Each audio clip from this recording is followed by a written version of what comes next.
Alhamdulillahirabbil alamin. Wassalatu wassalamu ala asyrafil anbiya'i wal mursalin. Sayyidina wa habibina wa syafi'ina wa nuri qulubina Muhammad habibi rabbil alamin wa imamil ghurril muhajjalin wa ala alihi wa sahbihi ajma'in. Subhanaka la ilma lana illa ma 'allamtana innaka antal alimul hakim. Rabbi shrah li sadri wa yassir li amri wahlul 'uqdatam min lisani yafqahu qawli, amma ba'du. Yang sama-sama kita hormati, sama-sama kita muliakan dan kita cintai para habaib anak cucu Nabi Muhammad sallallahu alaihi wasallam, yang keberadaan mereka di antara kita menjadi suatu anugerah bagi umat ini sekaligus sebuah ujian. Sebuah anugerah bagi umat ini karena datuk mereka Nabi kita Muhammad sallallahu alaihi wasallam telah bersabda bahwasanya ahlu baiti amanun li ahli al-ardi kan nujumi amanun li ahli as-sama'. Faiza zahaba ahlu baiti jaa alal ardi minal ayati ma kanu yu'adun. Perumpamaan keluargaku di muka bumi ini sebagai juru aman, sebagaimana bintang gemintang di atas sana merupakan juru aman bagi penghuni langit. Kalau sudah tidak ada lagi para ahlu baitku di muka bumi ini, maka akan terjadi kepada mereka seperti yang Allah janjikan daripada perkara-perkara hari kiamat.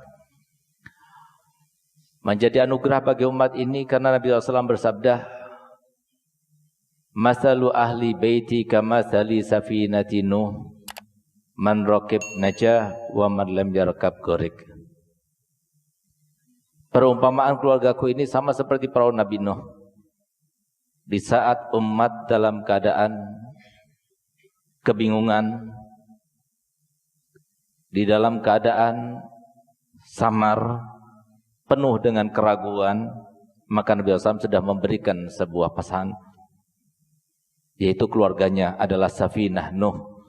Pada saat taufan terjadi, tidak ada yang bisa menyelamatkan umatnya Nabi Nuh kecuali perahunya Nabi Nuh. Sebagaimana pula ketika sudah terjadi fitnah dan menyebar di mana-mana, tidak ada yang bisa menyelamatkan umatku kecuali perahu daripada keluargaku. Siapa yang naik, dia akan selamat. Yang tidak naik, dia akan tenggelam. Dan merupakan sebuah ujian bagi umat ini karena memang mencintai para habaib merupakan sebuah kewajiban.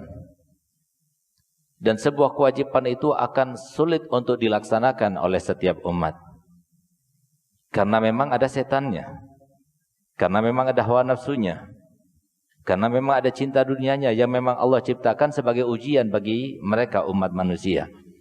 Oleh karenanya pantas kalau Nabi kita Muhammad SAW kemudian memberikan sebuah pertanda barometer dengan beliau mengatakan man ahabbakum fahuwa mu'min wa man abghadakum fahuwa munafik. Siapa yang cinta kepada mereka, dia adalah seorang mukmin, dan barang siapa yang benci kepada mereka berarti mereka adalah seorang munafik. Semoga kita semua termasuk yang mencintai mereka dengan tulus ikhlas dan penuh dengan sukarela, tidak ada paksaan. Yang demikian itu menandakan bahwasanya kita juga dicintai oleh Nabi Muhammad SAW. Amin amin ya rabbal alamin. Khususnya Al-Habib Al-Ah Al-Kabir Al-Habib Mustafa Al-Khirid, Abdurrahman Al-Khirid, dan semua para habaib. Mohon maaf saya tidak sebutkan satu persatu, namun tanpa mengurangi rasa hormat dan cinta kami kepada mereka semuanya. Yang sama-sama kita muliakan, kita ta'zimkan, yang disebut oleh Al-Imam Ghazali dalam kitab Ihya-nya bahwasanya para ulama itu adalah sasaran seputar Nabi kita Muhammad. Apapun yang kita inginkan dari diri Nabi kita Muhammad ada pada diri ulama. Kita ingin minta doanya Nabi Muhammad, minta doa kepada ulama. Kita ingin menghormati Nabi Muhammad, hormati para ulama. Kita ingin mendapatkan berkah daripada Nabi Muhammad, cari keberkahan itu daripada para ulama. Yang demikian itu dengan dasar hadis Nabi SAW yang berbunyi, Man zara aliman faka'annama zarani, wa man safaha aliman faka'annama safahani, wa man jalasa 'aliman faka'annama jalasani wa man jalasani fid dunya kuntu lahu jalisan yaumal qiyamah. Ya, artinya barang siapa yang datang menjenguk ke rumah orang alim, seakan-akan itu datang berkunjung dan menjengukku. Barang siapa yang bersama dengan orang alim, seakan-akan itu datang bersama denganku. Dan barang siapa yang duduk-duduk bersama orang alim seperti yang kita laksanakan, alhamdulillah di depan kita banyak para ulama, maka berarti malam ini kita sedang duduk bersama Nabi Muhammad sallallahu alaihi wasallam. Lalu apa kata Nabi Muhammad? Barang siapa yang banyak duduknya dengan ulama di dunia, maka kelak nanti di akhirat akan menjadi teman duduknya Nabi Muhammad. Semoga kita semua termasuk yang dijadikan Allah Ta'ala sebagai teman duduknya Nabi Muhammad, dengan kita mencintai para ulama, menghormat para ulama, mentabjilkan dan mentakdimkan para ulama, dan kita berada di dalam hati para ulama sehingga kita kelak nanti di akhirat termasuk yang mendapatkan syafaat para ulama. Amin, amin ya rabbal alamin. Khususnya yang saya banggakan, saya cintai, dan saya muliakan, serta sampai sekarang, sampai detik ini tidak habis-habis saya pikirkan tentang keutamaan dan kemuliaan daripada putra-putra dan putri dari Kiai Muhammad Fathullah almarhum rahimahullah rahmatal abrar. Mungkin ini adalah salah satu pondok satu-satunya yang semua anaknya tidak keluar dari pondok itu. Bagaimana kerukunan terjadi dan terlaksana. Bagaimana pendidikan daripada kedua orang tua yang soleh dan solihah sehingga bisa menyatukan di antara mereka. Padahal mereka semuanya ulama, mereka semuanya punya ilmu, mereka semuanya punya pengaruh. Tapi subhanallah, mereka semuanya berada di dalam satu tempat. Itu sesuatu yang luar biasa, yang sampai sekarang saya berangan-angan ada satu orang yang meneliti apa kira-kira rahasianya sehingga mereka itu bisa bersatu seperti itu di zaman yang seperti sekarang ini. Kita doakan semoga mereka semuanya putra-putra daripada Kiai Fathullah yang sekarang ini menjadi tauladan bagi kita, menjadi sebuah percontohan bagi kita, dan menjadi sebuah harapan dan dambaan bagi anak-anak kita. Kita ingin punya anak-anak seperti mereka semuanya. Kita ingin mempunyai anak-anak yang bisa mengikuti mereka, meneladani mereka. Itulah yang diajarkan Nabi kita Muhammad SAW. Dan semoga kita semua termasuk yang mendapatkan kemuliaan dengan kemuliaan mereka. Amin, amin ya rabbal alamin. Khususnya yang saya cintai Syekh Abdul Adim Muhammad Ibn Fathillah, Syekh Ahmad Barizi bin Muhammad Fathillah, Syekh Ahmad Ghazali, Syekh Ahmad Sanhaji, Syekh Ahmad Ihsan, Syekh Ihya Ulumuddin, Syekh Ahmad Ghufran, Syekh Syafi'i, Syekh Fahmi, dan semua keluarga besar daripada pengasuh pondok pesantren Bulan ini. Semoga kita doakan semoga mereka semoga panjang umurnya, sehat badannya, dimudahkan segala urusannya, ditambah cinta nabinya kepada mereka semuanya, dan semoga mereka semuanya termasuk yang seperti kita insyaallah akan ditentukan Allah Ta'ala kita semuanya keluar dari tempat ini dalam keadaan semuanya termasuk yang dipastikan panjang umurnya, sehat badannya, dimudahkan segala urusannya, banyak harta bendanya, tidak ada hisab di akhiratnya, sebelum meninggalnya bertemu dengan Nabi Muhammad SAW, yaqdatan aw manaman fid dunya qabla al-akhirah, lalu meninggal dunia dalam keadaan husnul khatimah, dalam keadaan husnul khatimah, dalam keadaan husnul khatimah. Amin, amin ya rabbal alamin. Serta para alim-alim ulama, para kiai, para tokoh, para tokoh masyarakat dan para kakanda, adinda, semuanya kaum muslimin, kaum muslimat rahimakumullah. Alhamdulillah, patut kiranya untuk kita mengucapkan dan memanjatkan serta mempersembahkan puja dan puji syukur kita ke hadirat Allah Subhanahu wa taala. Karena berkat yang kita laksanakan pada malam ini bukan sebuah berkah yang biasa.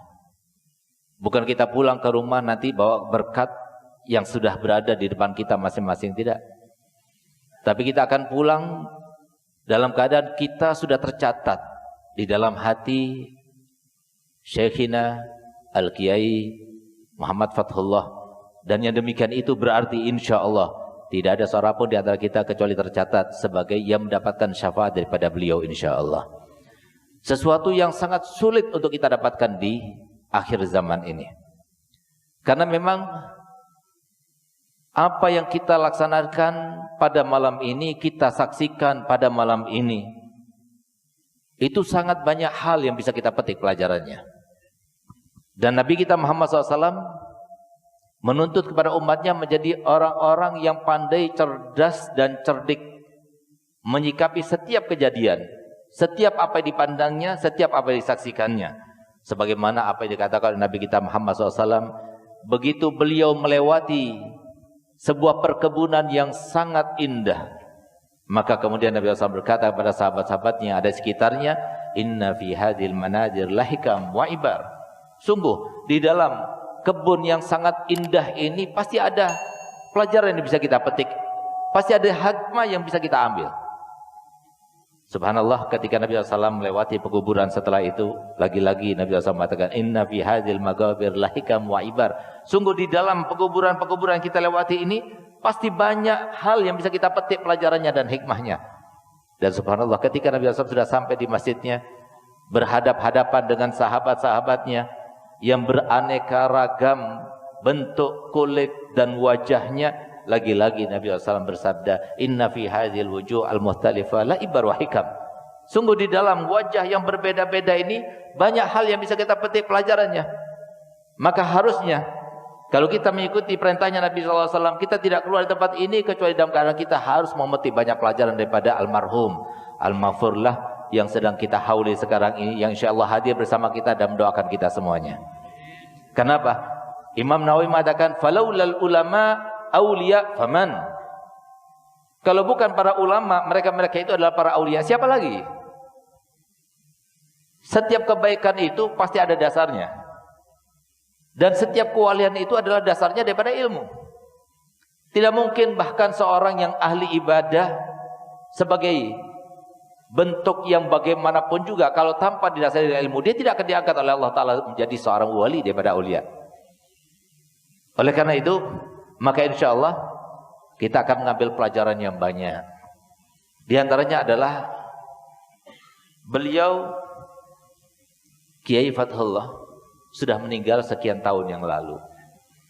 Tapi sampai sekarang kita lihat bagaimana kiprah anak-anaknya, bagaimana kiprah santri-santrinya, bagaimana kiprah pondok yang ditaksisnya ini.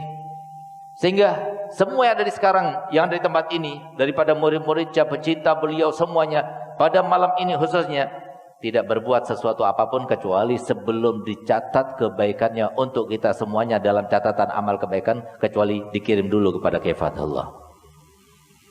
Ini sebuah kemuliaan yang sangat luar biasa. Sebuah kemuliaan yang tidak bisa diraih oleh kemuliaan yang bagaimanapun juga bentuknya selama orang itu masih hidup. Memang sekarang banyak orang dimuliakan, para pejabat dimuliakan, orang kaya dimuliakan, tokoh masyarakat dimuliakan, anggota legislatif dimuliakan, para ulama juga dimuliakan. Tapi di antara mereka yang punya kemuliaan yang sifatnya paten, bukan tempori, terus mulia, mulia dan mulia terus, mereka adalah para ulama. Kenapa mereka para ulama menjadi mulia dan mendapatkan kemuliaan yang paten? Bahkan tambah tua, tambah mulia, dan puncak kemuliaannya ketika mereka meninggal dunia, maka masyarakat yang paling banyak mengantar jenazah itu adalah mengantar jenazah para ulama. Bahkan setelah meninggalnya didatangi, mereka bertawassul kepadanya, mereka mengaji, mereka mengirimkan tahlil, mereka membuat haul dan sebagainya. Beda dengan kemuliaan-kemuliaan yang saya sebutkan tadi. Kenapa demikian? Apakah karena mereka bernasab mulia? Banyak di antara kiai yang mungkin tidak bernasab mulia.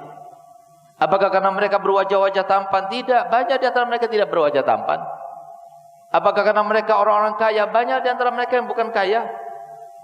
Tapi kenapa mereka itu mulia dan dimuliakan Allah Ta'ala? Jawabannya satu. Karena di dalam hati mereka ada ilmunya Nabi kita Muhammad SAW. Ini yang paling harus kita ambil pelajaran, terutama di akhir zaman seperti sekarang ini. Kita ini sebagai orang tua terkadang, kalau kita tanyakan kepada antum-antum semua yang sudah punya anak, yang sudah punya cucu, antum semuanya ini sayang tidak kepada anak-anaknya? Semuanya pasti jawabannya iya. Demi Allah sayang. Bahkan kami sudah nyatakan kasih sayang kami dengan berbagai pengorbanan yang kami laksanakan. Tapi adakah sayang kita, kasih sayang kita seperti kasih sayangnya Nabi Muhammad, yang sama sekali tidak terkait dengan dunia, Kalau terkait dengan dunia sudah dilingkupi, sudah dicakupi oleh kasih sayangnya Allah Subhanahu wa taala. Tidak ada seorang pun di antara kita yang menjamin rezekinya anak-anak, tidak ada. Tidak ada pun seorang dari kita daripada orang tua yang bisa menentukan pekerjaan yang terbaik untuk anaknya, tidak ada. Bukan urusan kita. Tapi kita sudah lupa bahwasanya Nabi kita Muhammad SAW setiap waktu menangis untuk kita. Ketika sholat malam menangis untuk kita, ketika berdoa menangis untuk kita, ketika berjuang menangis untuk kita. Tapi menangisnya Nabi, sedihnya Nabi bukan karena kita itu sedih nanti di dunia, tidak. Sedihnya Nabi Muhammad karena bukan kita tidak punya dunia banyak, tidak. Sedihnya Nabi Muhammad, menangisnya Nabi Muhammad sekarang karena kita sudah kalah pengaruh. Di Indonesia Muslim banyak, tapi nggak ada pengaruhnya. Nabi Muhammad sedih, nggak jadi masalah itu. Nggak menjadi anggota DPR, nggak jadi masalah. Nggak jadi pejabat, nggak jadi masalah. Nggak jadi tokoh masyarakat, nggak jadi masalah. Tapi yang bermasalah kalau seumpama umatnya ini diombang-ambingkan dan dijerumuskan oleh musuhnya. Yang ketika suatu waktu datang iblis al-la'in kepada Nabi kita Muhammad SAW. Lalu kemudian dia berkata kepada Nabi, "Ya Rasulullah, aku datang kepada kamu sekarang ini dalam keadaan terpaksa."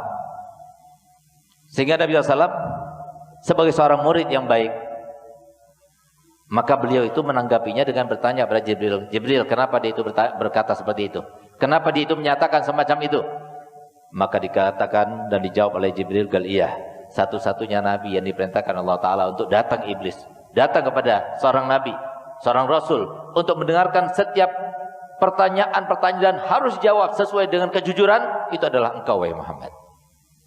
Sekarang dia diperintahkan oleh Nabi Muhammad untuk datang kepada kamu dan untuk supaya dia itu menjawab apapun yang kamu ingin ketahui daripada iblis itu. Di saat itulah terjadi diskusi yang sangat panjang antara Nabi Muhammad dengan iblis. Di antara diskusi itu, apa yang ditanyakan oleh Nabi Muhammad? "Ya iblis, aku yang bertanya kepada kamu, siapakah orang yang paling kau benci?" Apa jawaban iblis? "Yang paling aku benci adalah engkau. Dan siapapun yang pekerjaannya seperti engkau. Dan siapapun yang menyebarkan syariat engkau. Dan siapapun yang memberikan tauladan terkait dengan akhlak engkau. Dan siapapun yang menghidupkan sunnah-sunnah engkau, itulah yang paling aku benci." Kita semuanya ingin menyenangkan iblis tapi tidak menyenangkan Nabi Muhammad. Inilah keadaan zaman sekarang ini. Mohon maaf, tanpa kita sadari ini yang terjadi sekarang ini. Saya pernah ditanya oleh seorang dokter, bahkan dia itu adalah ketua asosiasi dokter se-Kalimantan Timur. Beliau bertanya kepada saya, "Beb, mohon maaf saya mau bertanya kepada antum." "Galiyah, silakan." "Beb, mereka yang pernah bertemu dengan ulama seperti sekarang kita ini, melihat kiai-kiai yang ada di depan kita, pernah nyantren, pernah duduk di majelis para ulama, pernah bersalaman dengan para ulama, itu jumlahnya dari sekian banyak di Indonesia ini, berapa jumlahnya? Berapa persen jumlahnya?" Saya terkaget. Saya termangu mendengar pertanyaan yang sebelumnya tidak pernah saya pikirkan yang semacam itu, dan saya tidak pernah berpikiran ada orang yang mau bertanya seperti itu. Kenapa? Karena sekarang kita dalam keadaan tidak sadar. Kita ini selalu tampak dohiri yang ada sekitar kita itu banyak, yang hadir banyak, yang hadir ke hallnya Kiai Fatullah banyak. Sehingga apa? Sehingga kebanyakan berarti kaum muslimin Indonesia seperti itu. Padahal, apa jawaban saya kepadanya? Apakah ada yang sudah menelitinya? Iya, Beb. Ada sampelnya? Iya. Diambil dari berapa provinsi? Dari semua provinsi. Berapa hasilnya? Saya ingin tahu cepat-cepat. Berapa hasilnya? Ternyata apa? Ternyata hasilnya itu beliau katakan, "Beb, survei itu mengatakan bahwasanya sebanyak 15% saja yang pernah berinteraksi dengan ulama. 85% enggak pernah berinteraksi dengan para ulama." Ini kejadiannya. Hampir saya mikir neka perak benih orang, neka orang Jawa, orang Sulawesi, orang Sumatera. Walaupun di Madura. Alhamdulillah kita bangga menjadi orang Madura. Saya walaupun lahir di Malang, saya bangga orang tua saya lahir di Sumeneb. Saya bangga untuk menjadi orang Madura, walaupun saya tidak bangga dengan membaca bacaan-bacaan itu dengan bihe, itu enggak bangga. Kenapa? Supaya saya tahu bukan hanya ulamanya Madura, tapi ulama semua.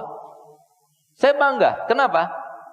Kalau kita lihat pesantren-pesantren sejarah di Indonesia, itu kebanyakan pesantren itu yang dibuat itu oleh orang Madura. Kalau kita lihat dulu, nggak ada orang yang kenal kepada Habaib sebagai cucu Nabi SAW melebihi daripada orang Madura. Nggak ada orang kecuali orang Madura. Sejarahnya Nyabis itu pertama kali orang Madura.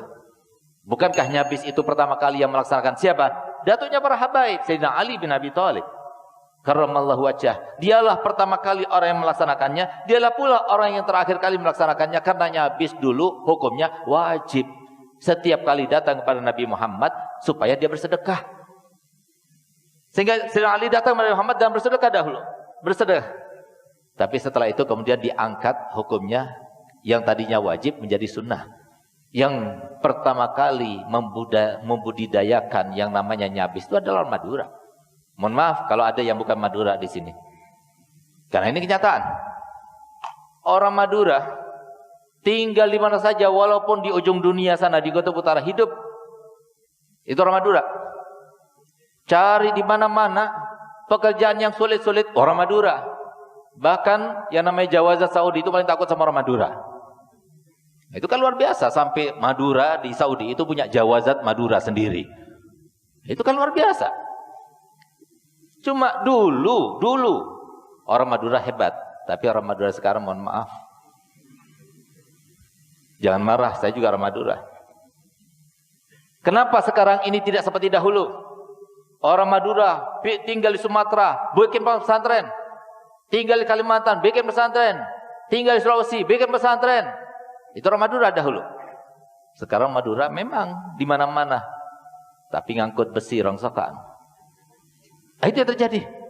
Sehingga Pak, kenapa orang Madura dahulu menjadi orang-orang yang hebat? Jawabannya satu, mereka itu nggak jauh daripada ulama. Mereka nggak jauh daripada apa yang disampaikan Nabi Muhammad SAW selaku sebagai seseorang yang paling tahu dengan misteri kehidupan dunia. Itu adalah Nabi Muhammad. Lalu siapa? Lalu para ulama. Tidak ada yang luput daripada pandangan Nabi Muhammad. Tidak ada yang luput. Mohon maaf. Sekarang justru orang Maduranya kontradiksi atau kontradiktif dengan apa yang menjadi sifat mereka dulu. Dulu orang Madura yang paling berani mati untuk ulama. Dulu. Sekarang wallahu a'lam. Kita lihat ulama yang mana dulu. Dulu yang paling ditakuti itu para ulama. Sampai-sampai kalau mau jalan di depan para ulama itu sampai membungkuk-bungkuk. Sekarang bukan depan ulama yang bungkuk-bungkuk, depan istrinya. Mohon maaf, ini terjadi sudah. Dulu orang Madura terkenal kalau mau bikin masjid nggak perlu minta bantuan ke orang lain. Gotong royong itu luar biasa. Yang punya uang dengan uangnya, yang nggak punya uang dengan tenaganya. Menurun semuanya. Kenapa demikian? Karena mereka sudah jauh daripada para ulama. Sebab kemuliaan suatu organisasi, suatu ormas, suatu kabilah, suatu negara, semuanya itu kembali kepada sumbernya, yaitu Nabi kita Muhammad sallallahu alaihi wasallam. Oleh karena itu para hadirin mulia Allah Ta'ala, ayo kita cuci otak kita. Jangan mau kita dipermainkan oleh setan dan iblis itu dengan segala kemodernan yang ada sekarang ini. Yang memang sekarang ini kita berada di bawah pengaruh mereka.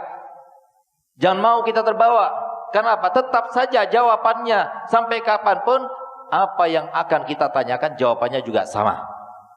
Saya ingin bertanya, yang menjawab saya berharap pada Allah Ta'ala semoga ditambah umurnya 10 tahun. Yang enggak jawab saya enggak jamin. Kesempatan. Yang jawab insya Allah dapat 10 tahun. Saya mau tanya, yang bikin orang itu hidupnya panjang atau pendek siapa? Tanda lanceng ngomong bian. Tore jawab, sarang-sarang. Siapa yang membuat orang itu pendek umurnya atau panjang umurnya? Yang bikin orang itu miskin atau kaya siapa? Yang bikin orang itu sukses atau tidak sukses siapa? Yang bikin orang itu sehat atau sakit siapa? Yang bikin orang dapat pekerjaan atau tidak dapat pekerjaan siapa? Semuanya Allah. Bagaimana mungkin? Pakai logika kita, bagaimana mungkin? Kita nggak sholat 5 waktu, kita akan bahagia. Dari mana bahagianya datang? Kita akan sukses. Dari mana sukses datang? Dia durhaka kepada orang tuanya, lalu dia dapat kebahagiaan. Dari mana kebahagiaan itu datang? Nggak mungkin. Itu rahasia yang paling utama yang disampaikan Nabi Muhammad SAW. Sebuah sistem yang berlaku di muka bumi tidak mungkin luput, tidak mungkin salah. Itu yang terjadi. Dari zaman Nabi Adam, Nabi Nuh, Nabi Ibrahim, semuanya menyampaikan kepada kita, inilah yang terjadi. Jangan percaya kepada iblis. Jangan percaya kepada setan. Siapa yang ikut Nabi Muhammad pasti senang. Oleh karenanya dari saking cerdasnya para ulama dahulu, para kiai dahulu, itu setiap membuat mengarang kitab, itu di dalam awal kitab-kitab klasik yang mereka buat, itu selalu mencantumkan hadisnya Nabi. Apa itu hadisnya Nabi yang terkenal itu? Man yuridillah bihi khairan yufaqihu fiddin. Siapapun yang dikehendaki Allah Ta'ala dengan kebahagiaan, maka Allah akan menjadikan dia itu memperdalam dalam agamanya. Tidak dikatakan dia itu mendekatkan diri dengan para pejabat, dia mendapatkan banyak daripada uang, harta benda, tidak. Tapi siapapun yang didaki dengan kebaikan, keberkahan, kebahagiaan, keamanan, kenyamanan, kesejahteraan, semua yang diinginkan. Kalau Allah berkehendak untuk orang itu, maka Allah akan takdirkan orang itu untuk memperdalami dalam agamanya. Kita lihat bagaimana mereka, para ulama itu. Sudah kita lihat dengan nyata. Kita semua datang untuk menilap, untuk mencari keberkahan daripada Kiai Fathullah dan juga putra-putranya. Coba kalau seumpama pada malam ini dibuat haulnya seorang pejabat, kita mau datang? Nggak ada yang mau datang. Haulnya seorang kaya raya, setiap orang datang dikasih uang misalnya, tetap kita tidak akan, niatnya beda. Tapi sekarang kita datang semuanya ingin keberkahan, berkah untuk keluarga, supaya apa? Kesusahannya dihilangkan, dosanya diampunkan. Oleh karenanya kata Allah, hadat orang yang hadir seperti haul seperti sekarang ini, yang hadir kepada seorang wali, baik hidup maupun mati, itu akan terkabul 70 hajatnya. Paling rendahnya hajat itu, dia akan keluar daripada majelis tersebut dalam keadaan semua dosanya diampunkan oleh Allah Subhanahu wa taala. Dan kalau seumpama dia termasuk yang ahlinya, maka dia itu keluar, pulang ke rumahnya dalam keadaan dia itu mendapatkan makom daripada sahibul haul. Itu luar biasa. Coba lihat, semuanya itu apa? Berkat ilmunya Nabi Muhammad SAW. Oleh karena itu, Pak, Bu, ayo, paling tidak kita sudah jauh daripada ulama. Kita nggak belajar seperti apa yang dilakukan oleh mereka para ulama, belajar pada gurunya dan gurunya. Paling tidak, ayo, dengarkan pesan saya. Ini bukan pesan saya, tapi pesannya Nabi Muhammad. Ini yang paling pokok. Asalkan kita tidak termasuk daripada 5 golongan ini, insya Allah berkatnya para kiai, berkatnya para ulama, berkatnya para habaib yang ada di antara kita, insya Allah kita termasuk yang selamat dunia dan akhirat. Tapi kalau sudah kita termasuk 5 golongan, jangan berharap kita akan menjadi orang yang senang hidupnya di dunia maupun di akhirat. Siapa mereka? 5 golongan ini. Yang pertama, mereka yang durhaka kepada orang tuanya. Na'udzubillah, summa na'udzubillah, summa na'udzubillah. Hati-hati, hati-hati, orang tua kita itu adalah jimat buat kita. Orang tua kita ini adalah, kata Nabi SAW, tidak ada jalan menuju surga melebihi, lebih cepat, lebih kilat daripada orang tua. Enggak ada. Jangan sampai kita menyesal ketika mereka sudah meninggal dunia. Sekarang sudah zamannya banyak orang tidak takut kepada orang tua, tapi takut kepada istrinya. Bahkan subhanallah ada survei yang terbaru yang dibuat. Sebanyak 85% orang tua itu tidak mau tinggal bersama anak laki-lakinya. Kenapa?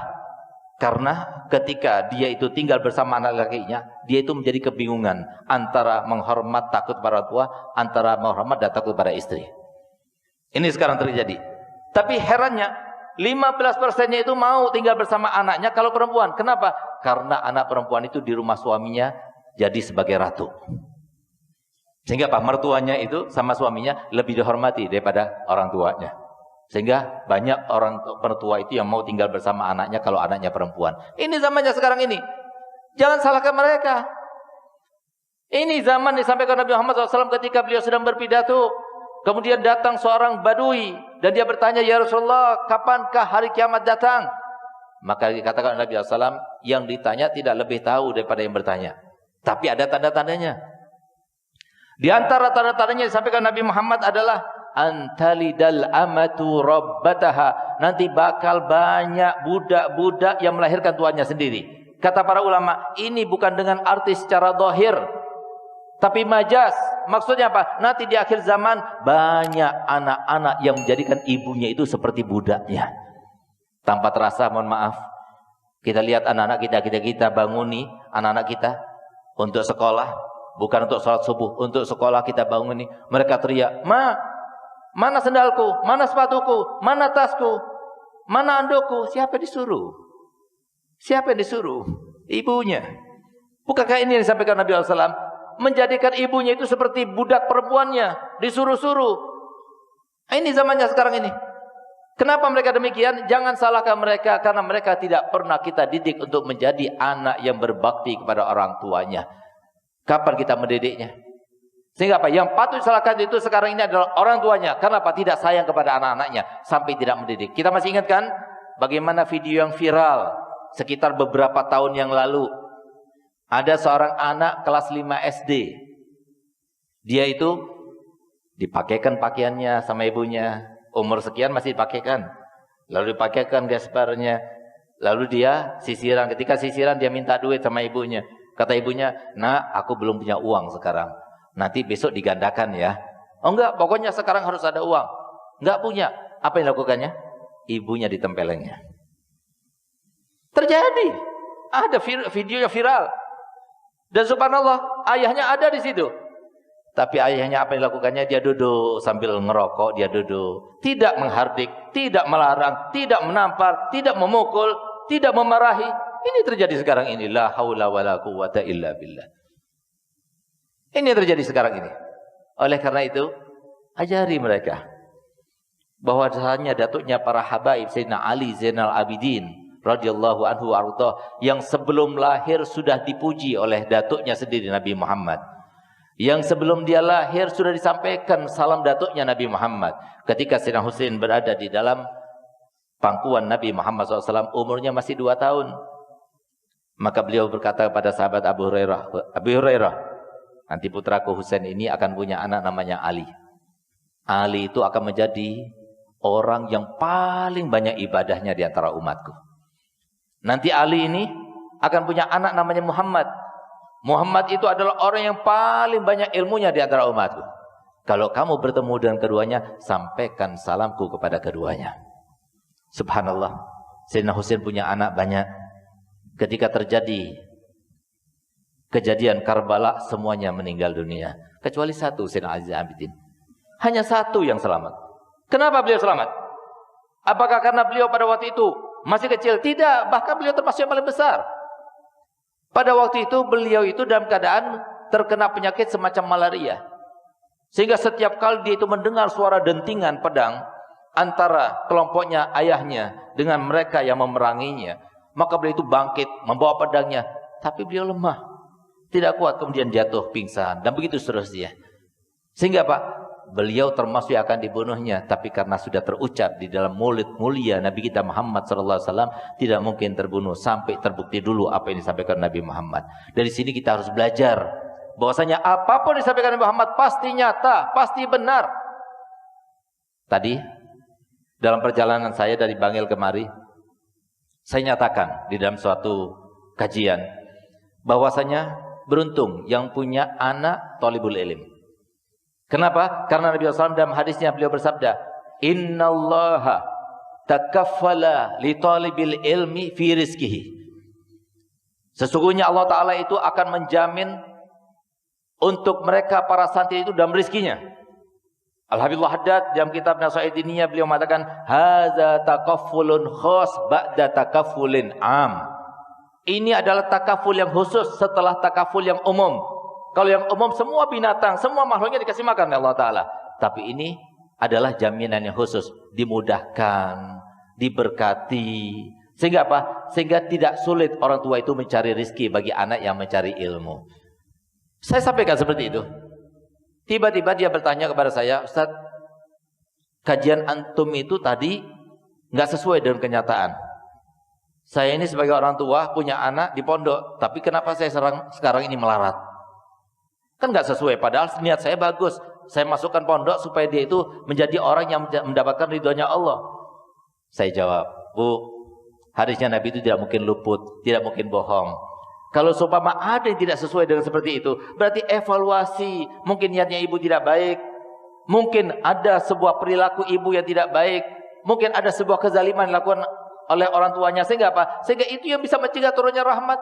Yang tadinya dimudahkan, akhirnya karena orang tuanya yang berulah, akhirnya tidak dimudahkan Allah Ta'ala. Nah, ini salah satu contoh. Jangan pernah kita meragukan apa yang disampaikan Nabi Muhammad. Semua disampaikan jelas dan sangat-sangat terang benderang, dan pasti akan terjadi. Tidak mungkin luput, tidak mungkin salah. Lihat bagaimana apa yang disampaikan oleh Nabi SAW kepada Sayyidina Ali karramallahu wajhah. Ketika suatu waktu beliau itu dalam keadaan tidur di atas tanah, di dalam masjid, karena masjid Nabi SAW itu tanah. Begitu beliau itu bangun, dipeluk oleh Nabi Muhammad. Lalu Nabi Muhammad menunjuk, di sini wahai Ali, di sini engkau itu akan dipukul oleh musuhmu dan akan menjadikan janggutmu itu warnanya merah. Subhanallah, setelah sekian puluh tahun kejadian itu seperti disampaikan Nabi Muhammad ketika beliau sedang melaksanakan tahajud, tiba-tiba datang musuh daripada Imam Ali. Kemudian dia itu mengukulkan pedang tepat seperti yang ditunjuk oleh Nabi Muhammad SAW. Dan kemudian berdarah-darah sampai janggutnya itu berwarna merah. Dan menyebabkan beliau itu meninggal dunia. Semua yang disampaikan Nabi Muhammad jelas, benar. Nggak mungkin salah, nggak mungkin luput. Oleh karenanya coba sampaikan kepada mereka. Inilah Sayyidina Ali Zainal Abidin, datuknya para habaib yang dipuji oleh Nabi SAW itu. Setiap kali makan bersama ibunya setelah meninggal semua saudara-saudaranya, berarti ibunya masak untuk siapa? Untuk beliau saja dan dirinya. Beliau tidak pernah sekalipun ketika makan bersama ibunya dia mengambil lauk pauk yang ada di depannya. Sehingga ibunya berhardik dan berkata, Ali, aku ini masak untukmu, kau makan, ambil. Apa jawaban Sayyidina Ali? Ibu, bukan aku tidak mau, bukan aku tidak berselera, tapi aku takut ketika aku mengambil salah satu daripada lauk pauk yang ada di atas meja itu, padahal lauk pauk itu sudah berada di dalam hati ibu, berarti aku terhitung sebagai anak yang durhaka kepada ibu. Hanya terlintas dalam hatinya seperti itu termasuk durhaka. Dia yang berkali-kali berkata pada ibunya, ibu, jangan anggap aku ini seperti anakmu, anggap aku seperti budakmu. Kalau engkau mau ibu, jual aku ke pasar, hasilnya itu kau gunakan untuk kesenanganmu. Kalau engkau mau, pekerjakan aku ini adalah budakmu. Sayyidina Ali Zainal Abidin. Nggak pernah kita ajar kepada anak kita bagaimana mungkin kita itu mendapatkan pelajaran kemudian kita terapkan dalam kehidupan kita. Oleh karenanya ayo mari kita ajarkan anak kita bagaimana cara berbakti pada orang tua, bagaimana cara bersikap kepada orang tua. Saya masih teringat, saya melihat dengan mata saya sendiri, dengan mata kepala saya sendiri, di mana saya punya Abah Habib Hasan Baharun yang mendirikan pondok Darul Dakwah rahimallahu rahmatal abrar. Beliau itu kalau sudah di depan ayahnya, itu nggak pernah menatap wajah kecuali ketika menjawab pertanyaannya. Apa yang lakukannya? Menunduk. Nanti kalau ditanya, baru beliau melihat wajahnya, menunduk lagi. Tidak pernah dia itu membantahnya. Sampai-sampai datuk saya sendiri yang berkata pada saya, itu Hasan, itu seringkali saya pukul karena kesalahan saudaranya, bukan dia. Tapi nggak pernah dia itu ngomong, kalau yang salah itu bukan dia, nggak pernah. Diam saja. Itu beliau. Saya pernah lihat dengan mata kepala sendiri. Waktu itu masih punya anak, Habib Zain dan saya. Ketika dituntun mau pulang ke Bangil, bawa tas koper besar, ditaruh di atas kepalanya. Sementara tangannya memegang kedua anaknya. Subhanallah, lagi beliau itu sedang menunggu bis datang, tiba-tiba datang saya punya kakek itu. Sudah itu, apa yang dilakukan oleh kakek saya? Memang kakek saya temperamen, keras orangnya. Itu langsung tas yang ada di atas itu diambilnya, dibantingnya, sehingga terburai semua isinya. Dimarah-marahin, entah apa yang terjadi. Saya punya abah, diam saja. Kemudian apa, mengambil bajunya satu-satu, udah itu di depan orang semua, orang-orang kumpul sana dilihat, tapi tetap dia itu tidak menjawab, dia sepatah pun tidak menjawab, diam saja. Layaknya orang yang memang salah, padahal yang salah bukan saya punya abah. Lagi-lagi suatu waktu beliau pernah dikasih sarung BHS. Setelah beliau pakai untuk menyenangkan abahnya, beliau dalam keadaan berdakwah. Ketika berdakwah kehujanan. Pulang karena dia naik motor, kedinginan, demam yang sangat, akhirnya sarungnya itu lupa untuk tidak dibeberkan. Ditaruh di kamar mandi. Pagi harinya luntur itu BHS. Marah saya punya Njit. Saya punya kakek ini marah. Kemudian apa? Ambil api di depan saya punya apa? Ambil api. Saya bakar ini sarungnya. Daripada saya melihat sarungnya kayak begini, saya bakar. Dalam keadaan marah. Apa katanya saya punya abah? Lid, bukan sarungnya yang salah-salah, saya yang salah. Biar saya saja yang dibakar, Lid. Gitu. Masya Allah. Bakti orang tua. Saya masih ingat, saya punya Njit itu senang durian. Saya punya abah setelah mampu untuk membeli durian. Saya punya abah itu beli durian itu sampai 1 pickup dibawa ke Sumeneb. Sampai saya punya abah, ini untuk siapa? Untuk Walid. Apapun disenangannya itu dilaksanakan. Pokoknya hati-hati betul kepada orang tuanya. Kenapa beliau seperti ini? Karena mendidik adalah kakeknya. Karena yang mendidik adalah ibunya. Yang semua terdidik. Sekarang siapa mau didik anak kita? Orang tua tidak mampu mendidik. Sudah tidak mampu mendidik. Tambah lagi kesalahan kedua. Tidak diletakkan di pesantren. Diletakkan di sekolah-sekolah umum. Mohon maaf. Saya bukan berarti saya anti sekolah umum. Tidak. Akan tapi silahkan kita itu masukkan anak-anak kita dalam pendidikan umum, tapi jangan lupa pendidikan agama itu penting. Alhamdulillah saya begini, saya seorang formil, saya doktor, S1 saya di Stay Dalwah, S2 saya di Unsuri Surabaya, S3 saya di 2 tempat di Unsuri di UIN Malang. Alhamdulillah selesai 3 tahun dengan predikat cum laude, dan satu lagi di Malaysia karena pandemi kita tidak sudah selesai disertasinya, tinggal disidangkan. Alhamdulillah. Tapi alhamdulillah Bu, Pak, saya syukur pada Allah Ta'ala karena masih diberikan hidayah. Setiap kali saya datang kepada ibu saya, setiap hari, seperti saya mau berangkat tadi, saya cium tangannya, saya cium jidatnya, lalu saya ke bawah, saya cium kakinya. Waktu saya mencium kaki ibu saya katakan, Ya Allah, aku minta ridhomu ya Rabb. Dengan berkat ibuku, aku minta ridhomu ya Rabb.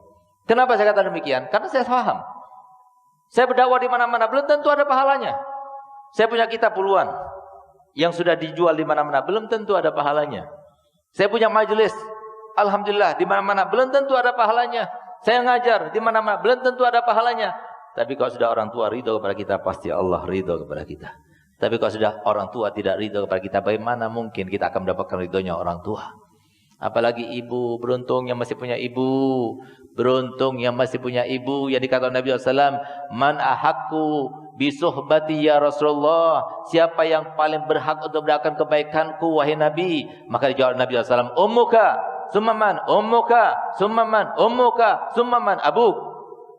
3 kali ibu kita. Kenapa? Karena Nabi SAW yang menyampaikan dalam hadis yang lainnya, kalau sudah ibu meninggal dunia, ada sebuah seruan di atas sana yang didengar oleh semua makhluknya kecuali manusia, dan itu merupakan ujian bagi mereka. Apa isi seruannya? Telah meninggal ibumu yang karenanya aku mudahkan kau mendapatkan rezekimu. Telah meninggal ibumu yang karenanya aku mudahkan kau mendapatkan derajat tinggi di sisiku. Telah meninggal ibumu yang karenanya aku mudahkan kau, aku hapuskan dosa-dosamu. Telah meninggal ibumu yang karenanya aku mudahkan kau mendapatkan pahala-pahalaku. Sekarang dia sudah tidak ada lagi, maka carilah dengan susah payah. Untung yang masih punya ibu, untung. Berapa kali kita menyakiti hatinya? Berapa kali kita melukai perasaan ayahnya? Kita masih ingatan bagaimana kisah seorang ayah yang dia itu diantar oleh anaknya ke kebun binatang. Ketika itu dia sampai dengan mau mengendarai sedan sampai ke tempat burung-burung, maka beliau tanya, Nak, itu apa? Dijawab oleh anaknya, Bah, itu burung beo. Diam. Nggak lama kemudian dia tanya lagi, Nak, itu apa? Itu burung beo, Bah. Nggak lama lagi tanya lagi, Nak, itu apa? Lain lagi sudah cara menjawabnya. Itu burung beo, Bah, beo, beo. Tak lama kemudian tanya lagi, itu apa? Lain sudah lebih keras suaranya. Abah sudah aku bilang kan, itu beo, burung beo. Di saat itulah sang ayah meneteskan air mata. Dan dia berkata, "Nak, demi Allah, di tempat ini dulu aku pernah engkau bertanya kepadaku." "Ya, itu apa?" Aku katakan, "Itu burung beo." "Lagi-lagi kau bertanya, dan aku hitung kau bertanya kepada aku sebanyak 31 kali bertanya, aku jawab, itu burung beo, dan aku tidak pernah merasa capek untuk menjawabnya. Sekarang aku baru bertanya 6 kali, engkau sudah membentak-bentak aku." Ini yang terjadi. Sehingga sangat besar murka Allah kepada mereka yang bersikap kurang ajar kepada orang tuanya. Sehingga dikatakan Nabi SAW, ada 3 dosa kalau dilakukan oleh manusia, di dunia didahulukan azabnya. Siapa mereka? Mereka durhaka pada orang tuanya. Yang kedua, mereka memutuskan tali silaturahminya. Dan yang ketiga, mereka yang mengganggu para aulianya. Oleh karenanya, siapa yang ingin bahagia hidupnya di dunia, di alam barzahnya, nanti Pak, Ibu, semuanya, kalau kita meninggal sendirian. Bekal yang paling besar nanti kita dikubur adalah ridhonya orang tua. Yang kita lakukan, kita berkhidmat kepada orang tua, kita mengambil minum orang tua, kita memijat orang tua, itu semuanya lebih besar daripada tahajud kita, lebih besar daripada puasa kita, lebih besar daripada semuanya. Sehingga lihat bagaimana Nabi SAW bersabda, "Falyamalil baru ma sya'an ya'mal, falan yadkhulan nar, wal ya'malil aku ma sya'an ya'mal, falan yadkhulal jannah." Silahkan orang yang durhaka kepada orang tuanya, lakukan pahala apa saja, tidak akan masukkannya ke dalam surga. Dan silahkan orang yang berbakti pada orang tuanya, lakukan apa saja daripada dosa-dosa, tidak akan memasukkannya ke dalam neraka. Ridallah fi ridal walidain, wa sakhatullah fi sakhatil walidain. Hati-hati. Orang yang kalau sudah durhaka kepada orang tuanya, habis sudah. Tidak pantas Pak. Kita punya HP baru, orang tua kita enggak punya. Kita punya rumah, orang tua kita enggak punya. Kita haji duluan, sebelum orang tua kita haji duluan, kita umrah duluan sebelum orang tua kita. Pantas? Demi Allah tidak pantas. Anta wa maluka li abik. Engkau dengan apapun yang kau miliki itu adalah milik ayahmu. Sudah kita dengarkan bagaimana ceritanya. Kenapa Nabi SAW mengatakan, engkau wahai anak muda, dengan apapun yang kau miliki itu adalah milik ayahmu semuanya. Karena ada satu anak datang kepada Nabi Muhammad, "Ya Rasulullah, aku mengadukan terkait dengan ayahku yang mengambil hartaku." "Baik, aku akan panggil dia." Diperintahkan Bilal untuk mendatangkan ayahnya. Kemudian ditanya, "Benar, tadi telah datang anakmu dan dia itu mengadu bahwasanya engkau telah mengambil hartanya." Apa jawaban anak ayah tersebut? "Ya Rasulullah, aku mengambilnya itu untuk makanku dan makan bibi-bibinya." "Ya Rasulullah, aku mengambilnya juga untuk keperluan daripada rumahnya juga." "Ya Rasulullah." Banyak dia menjawab. Ketiga, bukan jawaban ini aku ingin dengar, tapi jawaban yang ada di dalam hatimu itu, sampaikan padaku. Di saat itulah beliau itu menangis dan memeluk Nabi SAW. "Demi Allah, yang ada di dalam hatiku tidak pernah aku ungkapkan kepada orang lain. Tapi engkau sudah menduganya, engkau sudah mengiranya, engkau sudah tahu apa yang di dalam hatiku. Ya Rasulullah, ketika anakku datang kepadamu dan mengadukanku, aku tahu. Sehingga dalam hatiku itu terpikirkan." Dan beliau itu ungkapkan dengan syair yang begitu panjang, yang kesimpulannya beliau mengatakan, "Ya Rasulullah, dulu waktu dia itu lemah, aku masih kuat. Aku berikan yang terbaik untuk anakku. Ketika dia memerlukan kepada bantuanku, aku berikan yang terdepan untuknya dariku. Ketika dia sakit, aku tidak bisa tidur. Padahal aku yakin, yang namanya ajal itu tidak kemana-mana. Tapi aku tidak bisa tidur karena anakku sakit. Bahkan aku berharap andai kata aku yang sakit, jangan dia yang sakit. Ya Rasulullah, andai kata saja anakku itu membalasku sebagai seorang tetangga daripada tetangganya, bukan membalasku sebagai orang tua, itu sudah bagus. Apalagi anakku tidak seperti itu ya Rasul." Mendengar jawaban tersebut, menangis Nabi Muhammad SAW dan berkata, "Demi Allah, tidak ada seorang pun yang mendengarkan jawaban seperti yang disampaikan kecuali pasti akan menangis." Maka dipanggilnya anak itu dan mengatakan, "Wahai anak muda, engkau dan semua hartamu milik ayahmu. Engkau dan semua hartamu milik ayahmu." Apa yang kita dapatkan? Kemuliaan, harta benda, kebahagiaan, ilmu. Kita bisa ngajar, kita bisa berpidato, kita bisa mengarang kitab. Semuanya berkat orang tua. Gak ada orang tua, siapa? Ada apa kita? Kita di mana sekarang ini? Semuanya berkat orang tua. Oleh karenanya dua syukur ini tidak mungkin terpisahkan. Syukur kepada Allah dan syukur kepada kedua orang tua. Ayo pulang dari tempat ini yang merasa punya orang tua, cium kakinya. Cium kakinya.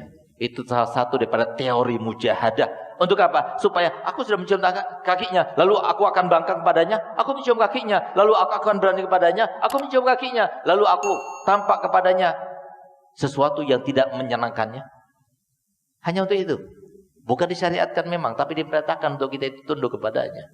Itu yang pertama. Dan semoga tidak ada seorang pun di antara kita yang durhaka kepada orang tuanya, insyaallah. Yang kedua, istri yang durhaka kepada suaminya. Semoga tidak ada istri yang durhaka pada suaminya. Walaupun sekarang ini mohon maaf, ada lagi penelitian yang mengatakan bahwasanya sebanyak 85% istri-istri yang ada sekarang ini menguasai suaminya. Nggak tahu kalau disampang. Kira-kira gimana? Takut sama istri apa enggak? Takut sama istri apa tidak? Mohon maaf, sekarang suami itu banyak yang berlebarkan dengan istiqomah. Ikatan suami takut istri kalau di rumah. Kalau di depan, takut sama istri apa tidak? Enggak, tapi depan istrinya, iya. Ini sekarang ini, mohon maaf, setiap suami itu kadang-kadang kalau mau pulang ke rumah, sudah pikir-pikir, apa yang mau dijawab ya? Mau ditanya apa lagi ya kira-kira ya? Ini sekarang, bahkan lebih takut kepada istri daripada Allah. Ini sekarang ini, mohon maaf, itu karena keimanan. Jangan salahkan istri. Kenapa? Karena istri itu memang disetting oleh Allah Ta'ala seperti itu. Kita yang tidak benar. Coba kita itu belajar kepada Nabi Muhammad bagaimana cara mendidik istri. Enggak bakal terjadi istri kita seperti itu. Oleh karena itu, istri kita kenapa mereka itu durhaka pada suaminya? Karena kita tidak mengajarinya. Karena orang tua tidak mengajarinya. Karena kita tidak membawa mereka kepada majelis-majelis, sehingga yang ada itu adalah mereka seperti sifat aslinya. Allah Ta'ala menjadikan mereka fitnah bagi suaminya. Masih ada Pak, Bu, mereka yang berbakti pada suami, yang soleh itu masih ada. Alhamdulillah saya ini bangga menjadi seorang anak yang keluar daripada rahim mulia. Saya punya ibu, Al-Hubabah Syarifah Khadijah bintil Habib Muhammad Al-Hindwan, hafidhahullah wa ra'aha insyaallah. Semoga panjang umur, sehat walafiat. Saya punya ibu, satu-satunya jimat saya, yang kami berlima anak-anaknya sudah berjanji demi Allah bersumpah untuk tidak menyampaikan suatu kabar yang buruk, tapi semua kabar yang disampaikan itu adalah yang menyenangkan saja. Kami yang sudah bersumpah untuk tidak mengatakan tidak dengan apapun yang diminta, apapun itu, walaupun itu roh, kami katakan iya, dan kami tidak akan mengatakan tidak. Dan alhamdulillah ibu saya suatu cerminan yang disampaikan Nabi Muhammad SAW. Walaupun di akhir zaman, walaupun kapanpun saja masih ada di antara umatku yang masih berpegang teguh dengan agamanya, termasuk saya punya ibu. Alhamdulillah saya bersumpah di atas mimbar yang mulia ini, demi Allah ibu saya kumpul sama ayah saya selama 27 tahun. Tapi tidak pernah sekalipun dari semenjak kecil saya melihat abah saya dan ibu saya berantem, tidak pernah. Demi Allah saya bersumpah, saya tidak pernah melihat ibu saya marah sekalipun kepada ayah saya, tidak pernah. Demi Allah saya bersumpah, saya tidak pernah melihat ibu saya dalam keadaan membantah atau meminta kepada saya, tidak pernah. Masih ada semacam itu, 3 hari hatam Quran, 3 hari hatam Quran, sehingga pantas kalau punya anak-anak yang soleh dan solihah. Sekarang ini kalau kita mau punya anak soleh dan solihah, tergantung pada istrinya, bukan tergantung pada suaminya. Sehingga dikatakan kalau seumpama istrinya solihah, walaupun ayahnya bajingan, anaknya soleh-solihah. Tapi walaupun istrinya, walaupun ayahnya kiai, tapi kalau istrinya tolihah, anaknya bakal soleh, bakal tidak soleh dan solihah. Itu yang terjadi. Oleh karenanya, ayo masih ada. Kita diperintahkan oleh Allah dan Nabi-Nya untuk menjadi istri yang soleh. Itu bukan orang tua, bukan suami, bukan mertua yang nyuruh, tapi Allah SWT yang menyuruh dan Nabi SAW merintahkan. Yang ketiga, mereka memutuskan tali silaturahminya. Yang keempat, mereka 2 orang sesama muslim tidak saling tegur sapa gara-gara politik, gara-gara harta waris yang sedikit, sampai saudaraan, sampai tidak menyapa. Saya kemarin memutuskan suatu perkara, Masya Allah, sampai bertahun-tahun lamanya tidak menyapa ini antara 2 saudara ini, hanya gara-gara wasiat ibunya. Yang satu mengatakan ini wasiat ibu, yang satu mengatakan tidak, itu bukan wasiat ibu, itu diada-adakan saja oleh adik saya itu. Sampai keduanya itu tidak saling bertemu selama 21 tahun lamanya. Sampai kemudian saya aturkan, saya tanya, Yang dipermasalahkan itu berapa? Yang diwasiatkan itu berapa? Ternyata apa? Dari harta waris yang cuma berjumlah 28 juta. 28 juta sampai 21 tahun tidak bertemu. Sampai siwaan dan sebagainya, pada Nabi SAW bersabda, la yahjurul muslim akhahu fawqa salasin. Tidak aku biarkan seseorang itu sampai tidak saling menyapa lebih daripada 3 hari. Kalau dia lakukan itu, kata Nabi Muhammad, lalu dia meninggal dunia langsung masuk dalam neraka, waliyadzubillah. Kemudian yang kelima adalah mereka yang mau konsumsi narkoba atau minum-minuman keras.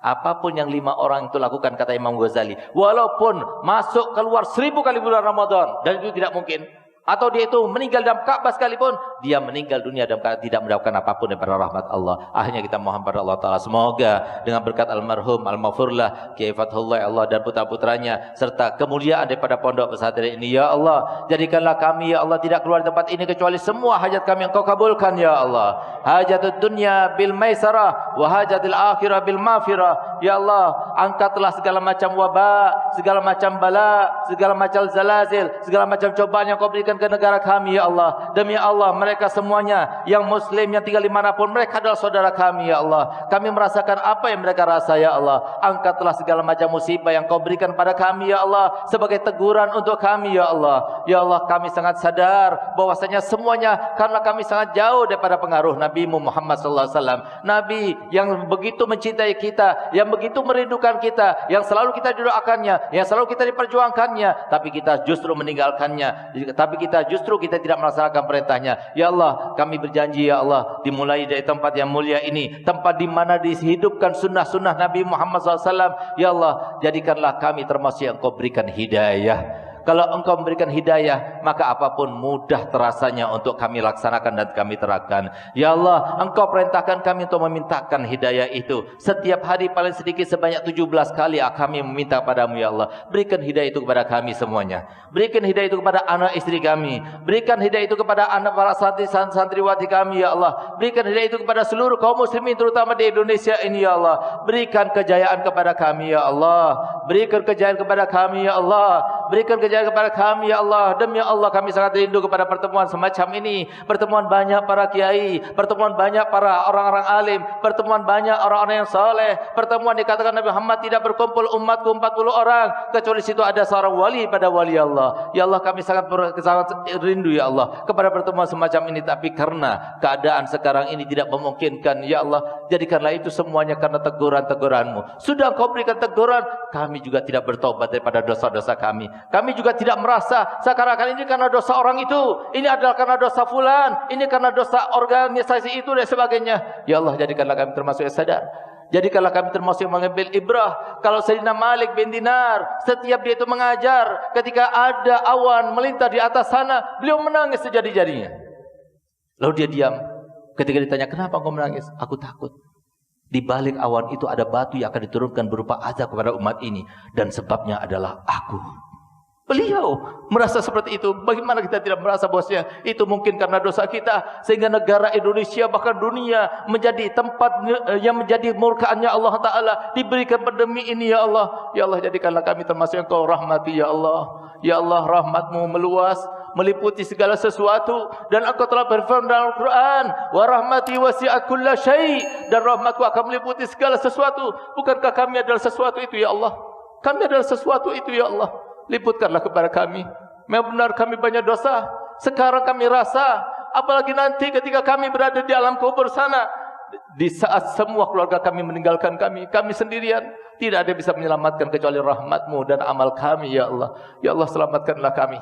Jadikanlah kami termasuk cinta kepada para ulama, cinta kepada para kiai, sehingga kami tahu mana yang boleh dilakukan dan mana yang tidak boleh dilakukan, sehingga kami tidak tertipu oleh iblis dan setan itu, ya Allah. Anak-anak kami semuanya tidak tertipu oleh tipuan iblis dan setan itu, ya Allah. Rabbana atina fid dunya hasanah wa fil akhirati hasanah wa qina adzabannar. Allahumma innaka ta'lamu asrarana wa lan yatafaqbal ma'ziratana wa ta'lamu hajatina fadina su'alana wa ta'lamu ma fi anfusina fir lana dhunubana. Allahumma saluka imanan yubashiru qulubana ويقينا صادقا حتى نعلم أنه ليس يصيبنا إلا ما كتبته علينا والرضا بما قسمته علينا يا ذا الجلال والإكرام اللهم اقذف في قلوبنا رجاءك واقطع رجانا من سواك حتى لا نرجو أحدا غيرك اللهم ضعفت عنه قوتنا وقصر عنه أعمالنا ولم تنتهي رباتنا ولم تبلغ مساراتنا ولم يجري على أسيرتنا مما أعطيت أحد من الأولين والآخرين من اليقين وحسن به يا رب العالمين ربنا اغفر لنا ولوالدينا وارحمهم كما ربيانا صغارا